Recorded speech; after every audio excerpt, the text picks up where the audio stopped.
దక్షిణాసియా భౌగోళిక రాజకీయాల్లో ప్రకంపనలు మొదలయ్యాయి. భారత్తో ఉన్న దశాబ్దాల నాటి తీస్తా నది జలాల వివాదంలోకి బంగ్లాదేశ్ ఇప్పుడు ఊహించని విధంగా చైనాను ఆహ్వానించింది.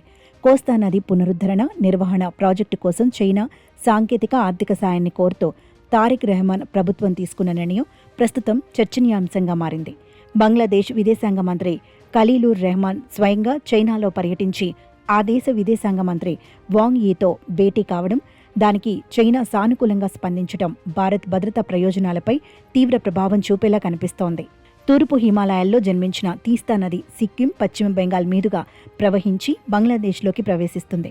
బంగ్లాదేశ్లోని ఉత్తర ప్రాంతాలకు ఇది ప్రధాన నీటి వనరు. వేసవిలో నీటి ఎద్దడి, వర్షాకాలంలో భీకర వరదలు ఆ ప్రాంతాన్ని అతలాకుతలం చేస్తుంటాయి. ఈ సమస్యల పరిష్కారం కోసం బంగ్లాదేశ్ ప్రభుత్వం సుమారు $1 బిలియన్ వ్యయంతో భారీ పునరుద్ధరణ ప్రాజెక్టును తలపెట్టింది. నది ఎగువ భాగంలో ఉన్న దేశంగా భారత్తో జలాల పంపిణీ ఒప్పందం కోసం బంగ్లాదేశ్ ఎప్పటినుంచో ప్రయత్నిస్తోంది. కానీ పశ్చిమ బెంగాల్ ప్రభుత్వ అభ్యంతరాల వల్ల అది కార్యరూపం దాల్చలేదు.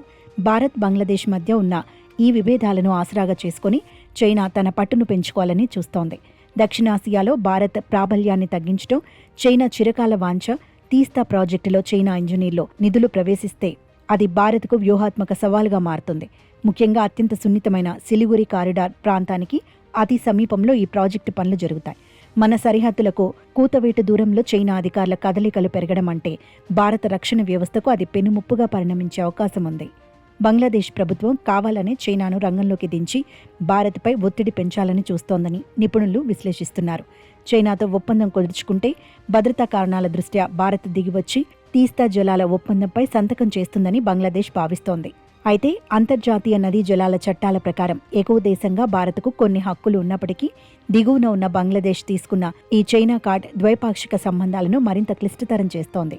తీస్తా ప్రాజెక్టులో చైనా పెట్టుబడులు పెట్టడం దాదాపు ఖాయంగా కనిపిస్తున్న తరుణంలో భారత్ ఈ పరిణామాలను అత్యంత నిశితంగా గమనిస్తోంది. ఒకవైపు అభివృద్ధి, మరోవైపు జాతీయ భద్రత.